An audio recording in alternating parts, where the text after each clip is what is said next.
13 марта в преддверии празднования Дня оленевода в администрации округа прошло республиканское совещание по вопросам развития оленеводства. В Инту приехали руководители и специалисты министерств сельского хозяйства и торговли, природных ресурсов и экологии, а также национальной политики региона, оленеводческих предприятий, представители других министерств, ведомств и научных организаций, которые занимаются этим древним видом животноводства. Слово для приветствия всех участников совещания предоставили Сергею Елдину, министру сельского хозяйства и торговли Республики Коми, и Григорию Николаеву, главе Интинского округа, руководителю администрации. Очень рад приветствовать, рад, что вы откликнулись, пришли.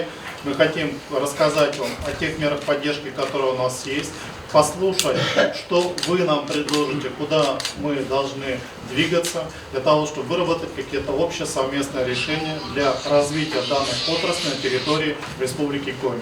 Так как это очень важная составляющая жизни Республики Коми в целом, а также коренного народа. Поэтому желаю вам, конечно, продуктивного такого рабочего дня, для того, чтобы мы пришли к тем задачам, которые мы перед собой поставили, получили в конечном итоге тот результат, который каждый из вас хочет получить от этого совещания.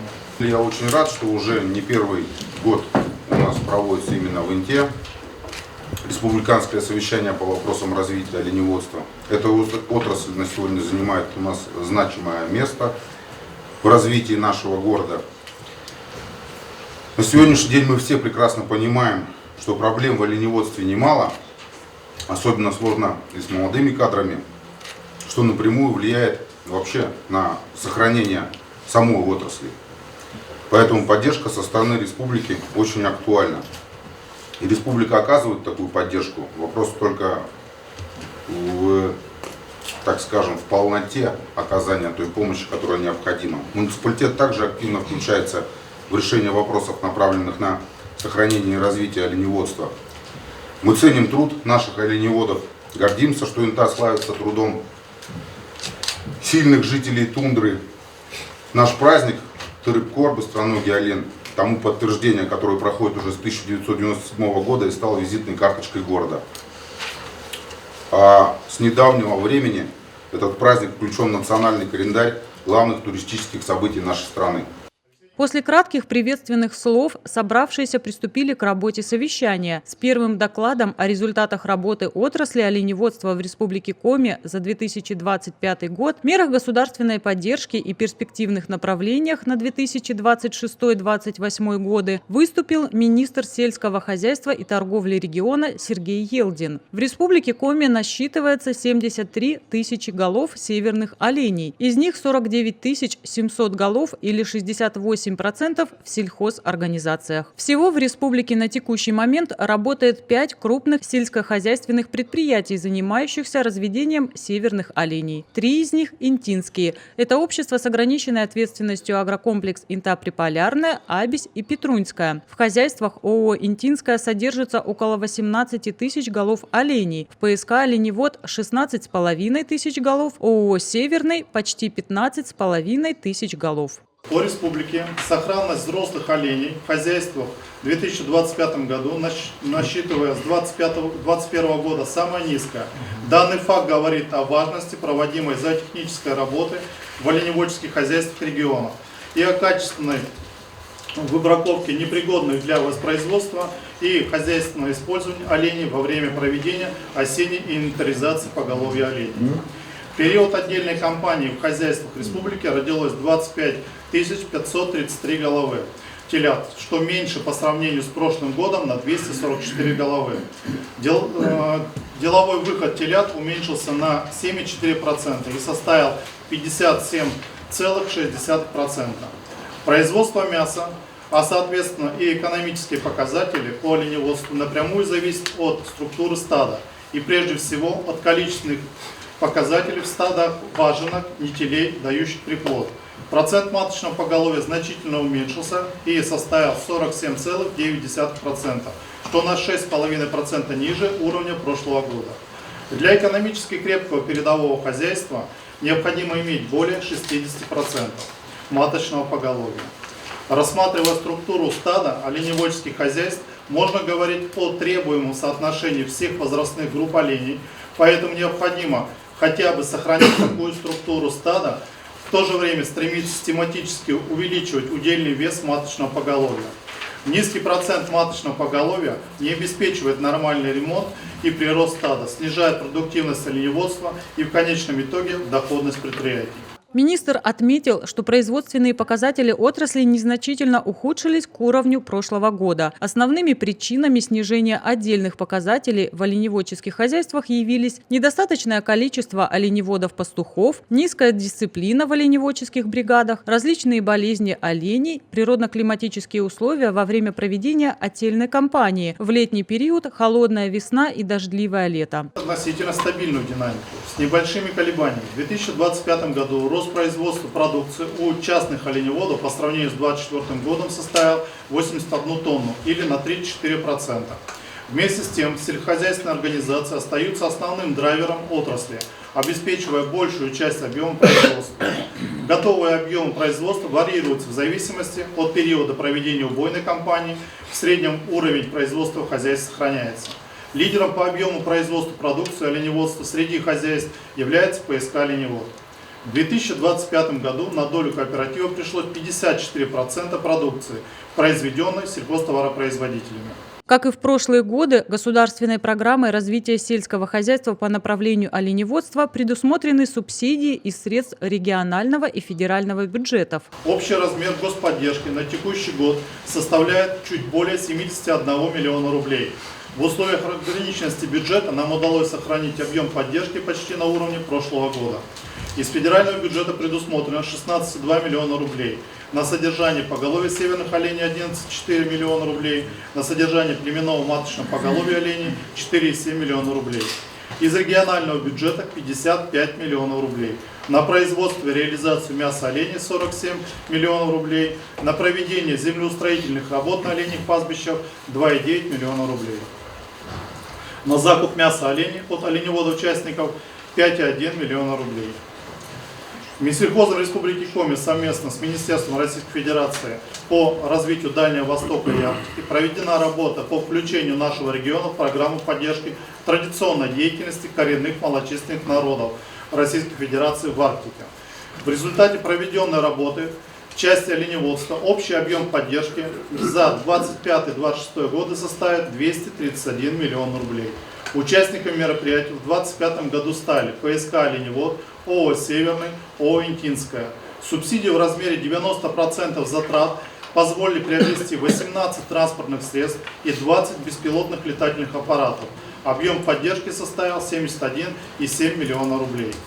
Указанные инвестиции направлены на повышение эффективности управления стадом, обеспечение безопасности и комфорта работы в суровых климатических условиях, а также проведение своевременных ветеринарных обработок оленей. В текущем году средства в размере 159,3 миллиона рублей предусмотрены на оснащение оборудованием производственных баз. В ближайшее время Министерство проработает вопросы присвоения статуса оленеводам-частникам личного подсобного хозяйства для того, чтобы данная категория хозяйств могла претендовать на государственную поддержку как самостоятельный хозяйственный субъект, а именно на содержание северных оленей и на реализацию мяса оленей. Важные векторы развития в оленеводстве определены проектами интинских компаний. Указанные проекты будут интересны также оленеводам-частникам. Более подробно о проектах расскажет Александр Петрович Толчин, исполнительный директор АО «Агрокомплекс». В завершение своего выступления хочу поблагодарить руководителей оленеводческих хозяйств, специалистов и работников оленеводства за их тяжелый, но необходимый труд. Министерством национальной политики региона на протяжении многих лет проводится работа по поддержке представителей коренных малочисленных народов Севера и других этнических общностей, ведущих традиционный образ жизни и занимающихся традиционным видом хозяйственной деятельности – оленеводством. Прошлый год стал годом утверждения новой концепции устойчивого развития коренных малочисленных народов Севера, Сибири и Дальнего Востока. Было принято распоряжение правительства Российской Федерации от 8 мая 2025 года. Эта концепция носит комплексный межотраслевой, социально ориентированный характер и предусматривает в качестве основных направлений сохранение исконной среды обитания и традиционного природопользования, поддержку традиционной хозяйственной деятельности и промысла, создание комфортной и безопасной среды проживания, обеспечение доступности образования, сохранение этнокультурного достояния и традиций, развитие языков в информационном и цифровом пространстве. Принят распоряжение правительства Российской Федерации федеральный план мероприятий по реализации этой концепции на ближайшие 3 года, 2026-2028 годы. И мы сейчас тоже в соответствии с этим планом ведем разработку своего плана. До конца марта он должен быть утвержден. В числе приоритетных направлений – организация авиаперевозки детей оленеводов, проведение конкурса субсидий на возмещение затрат на закупку оборудования, проведение различных этнокультурных мероприятий, а также курирование вопроса по учету лиц коренных малочисленных народов России. Самой большой расходной статьей по нашему министерству остается ежегодный вывоз детей на время летних каникул к местам кочевий и обратно, что обеспечивает преемственность оленеводческих традиций. На местах непосредственно организацией авиаперевозок занимаются наши оленеводческие организации, санаторная школа-интернат номер 1 Воркуты, управление образования администрации муниципального района Ижевский. В связи с труднодоступностью мест кочевий доставка детей осуществляется с использованием вертолетного транспорта. Воздушные перевозки осуществляются акционерными обществами Коми Авиатранс и Нарьян-Марский объединенный авиаотряд. В 2024 году из республиканского бюджета Республики Коми на эти цели было выделено более 28 миллионов рублей, а в 2025 году уже почти 33,5 миллиона рублей. В текущем году на авиаперевозку уже предусмотрено более 40 миллионов рублей. Тарифы авиаперевозчиков растут ежегодно не менее чем на 15%. При этом последний раз эта возможность появилась благодаря перераспределению средств внутри отрасли, и теперь планируется поиск в том числе средств на 2027 год, потому что по прогнозам еще более чем на 20% возрастут тарифы авиаперевозчиков. Министерство является также получателем субсидий федерального бюджета на поддержку экономического и социального развития коренных малочисленных народов Севера, Сибири и Дальнего Востока Российской Федерации. Это примерно 400 тысяч рублей ежегодно, и средства направляются, как правило, на проведение социально ориентированных мероприятий. В прошлом году это был этнофестиваль Шонды Кыч, который первый раз прошел в Винте, а в этом году как раз праздник оленеводов, завтрашний праздник оленеводов в ТРК. Еще одно направление нашей деятельности – это сохранение памяти в героических страницах истории наших оленеводов. В 2024 году указом главы Республики Коми установлен 20 ноября новый памятный день у нас в Республике – День памяти участников оленетранспортных батальонов в Великой Отечественной войне. Мемориальные комплексы открыты в деревне Новик-Бош, муниципального округа Усинск, в селах Ижма, Окунев-Нос Усыльнского района. В Сыктывкаре в Доме дружбы народов появилась выставочная экспозиция «Память оленных батальонов. История подвига народов Севера». Далее слово для выступления предоставили представителям оленеводческих предприятий. Исполнительный директор акционерного общества «Агрокомплекс» Александр Толчин доложил о результатах работы оленеводческих хозяйств Интинского округа в 2025 году. По итогам проведенной забойной кампании в итоге в декабре 25 января текущего года общества нарастили производственные показатели. Всего на забой отправлено 6900 голов оленей, что на 1500 больше, чем в предыдущий период забоя. Рост наблюдается по всем предприятиям группы от 22 до 45%, включая ООО «Интинская», закупающая оленей у частных хозяйств. Ситуация по забою текущего года. Агрокомплекс Приполярна 3339 голов, плюс 699 или 26%. ООО «Петрунская» 1634 головы, плюс 300 голов или 22%. ООО «Абесь» в этом году также порадовали, плюс 830, всего 831 голова, плюс 256. 45%. ООО «Интинская» – это частные олени, закупленные нами, 1074 головы, плюс 289 голов или 37%. В связи с увеличением голов оленей, направленных на забой, увеличился и валовый выход оленины.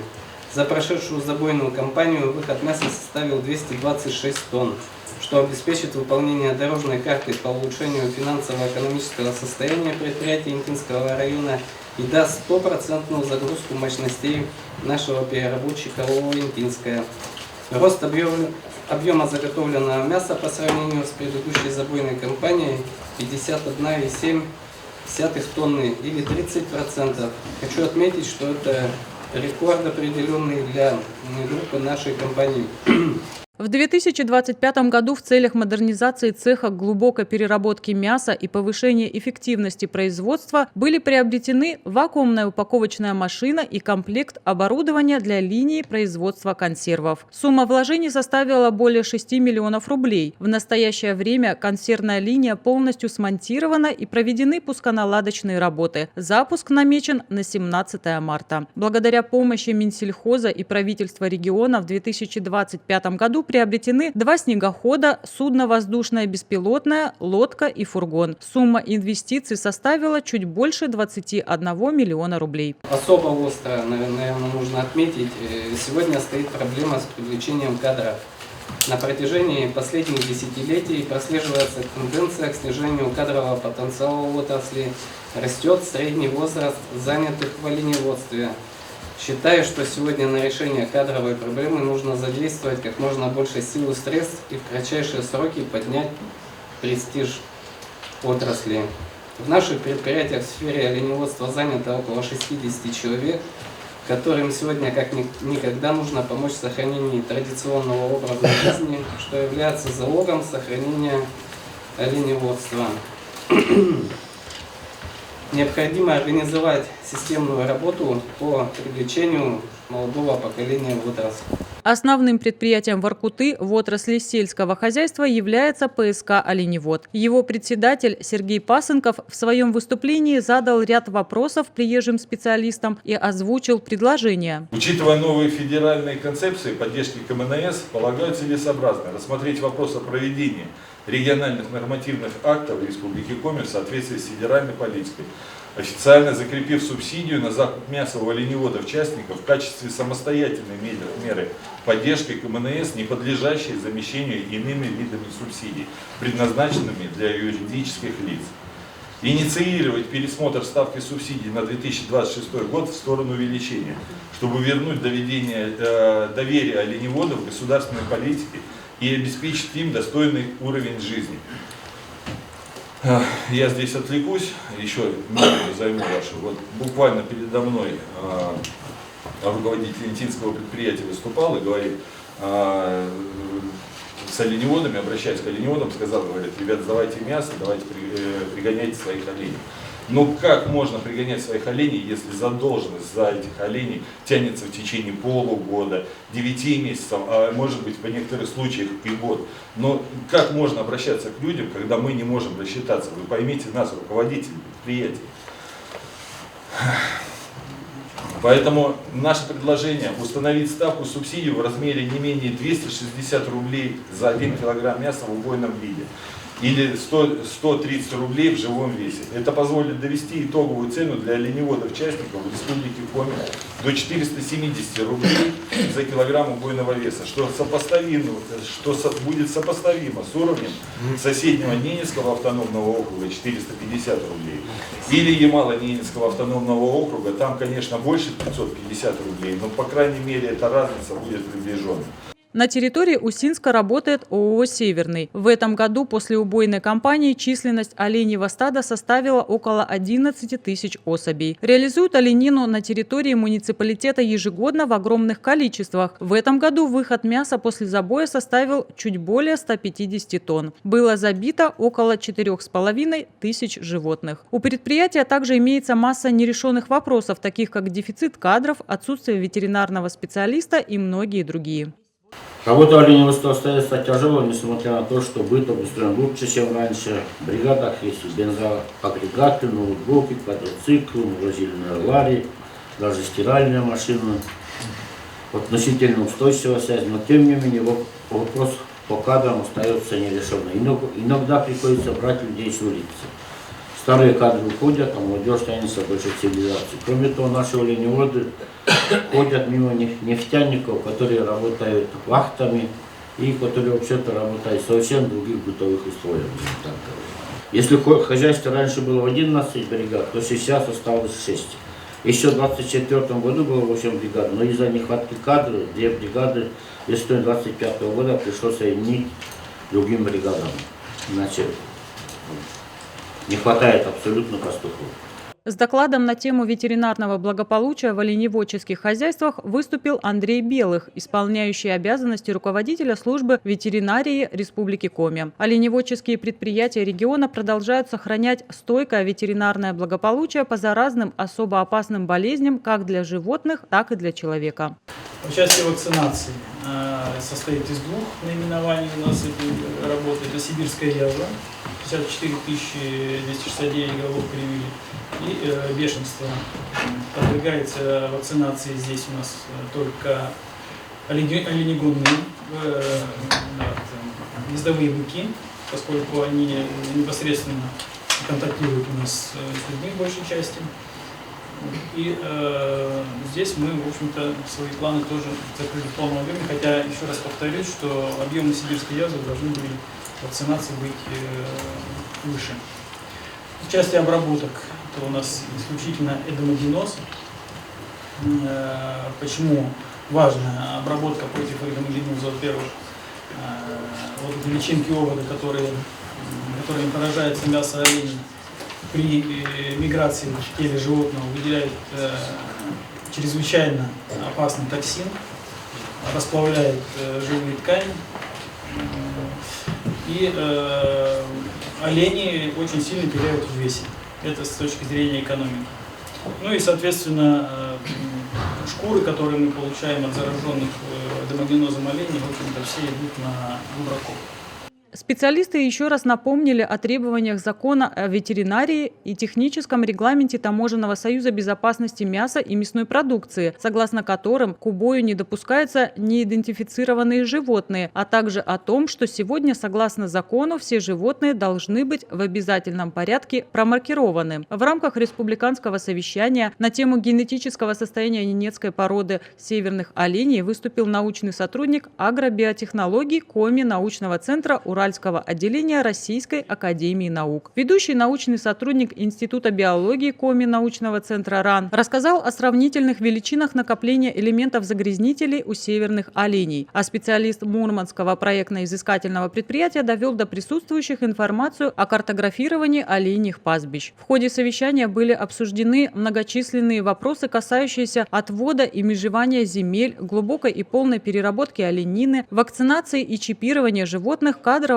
обеспечения отрасли авиаперевозок детей-оленеводов к месту учебы и обратно. В завершение совещания присутствующим предоставили возможность задать вопросы к приезжим гостям и выступить с предложениями. Дефицит кадров – это вообще самый большой такой кризис. Если это так будет продолжаться, то в ближайшее время не будет оленеводства, не будет оленеводов и не будет оленеводства. Поэтому предложение, думаю, на законодательном уровне выйти, допустим, и как аналогично в медицине делать какие-то социальные единовременные выплаты, чтобы привлечь молодых кадров, и они у нас работали, продолжали работать, потому что у нас, по крайней мере, это большое голодание кадров в сфере оленеводства. Для молодых кадров, для специалистов и рабочих кадров у нас уже не первые годы есть такая поддержка, как единовременная выплата, которые трудоустроились в хозяйстве, скажем так, наемные работники. Получается, если это специалист, окончивший высшее учебное заведение, бухгалтера, агрономы, ну понятно, что мы про оленеводство сегодня говорим, в целом рассказываем, то это 600 тысяч рублей. Для рабочих кадров это порядка 400 тысяч рублей. Она выплачивается предприятием своему работнику. Предприятие заявляется к нам в Минсельхоз при проведении отбора для компенсации этой суммы, она компенсируется полностью. Хочу сказать, что она, вот, допустим, в прошлом году у нас порядка 22 человек заявились, и в этом году она предусмотрена. Вот мы каждый раз ездим по разным местам, слышим о том, что у нас кадров не хватает, но вы знаете, из практики складывается так, что у нас эти деньги полностью не осваиваются.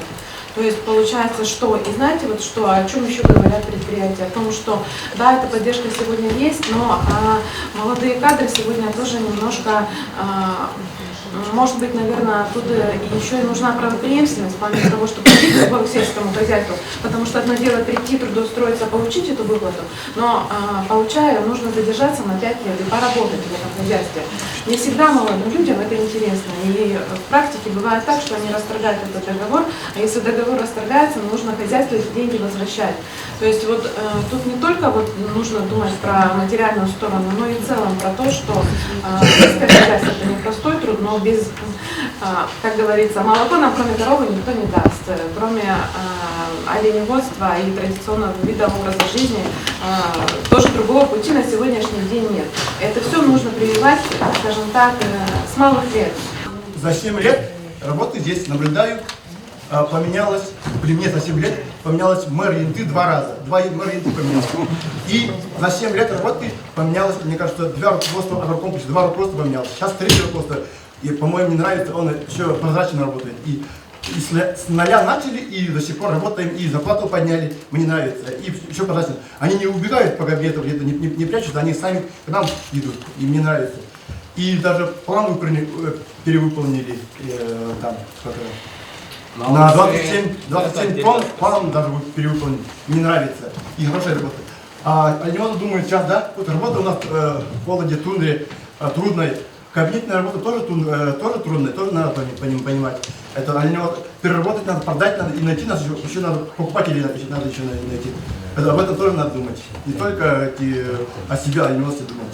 Представители региональных ведомств пообещали со своей стороны поддержку и продвижение всех проблемных вопросов на своем уровне и выше. Поддержка идентичности и сохранения северного оленеводства встает приоритетной нашей задачей.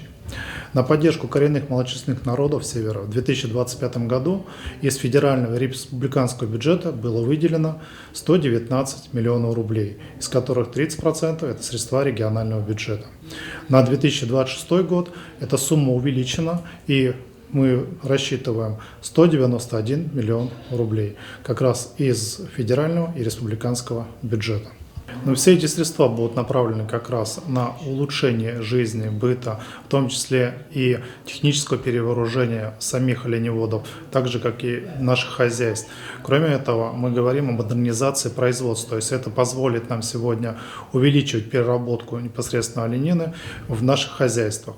Здесь одним из упоров мы делаем как раз модернизацию по переработке ООО «Интинская». Надеемся как раз и увеличить объемы закупа перерабатываемой продукции, так и переработку самой продукции.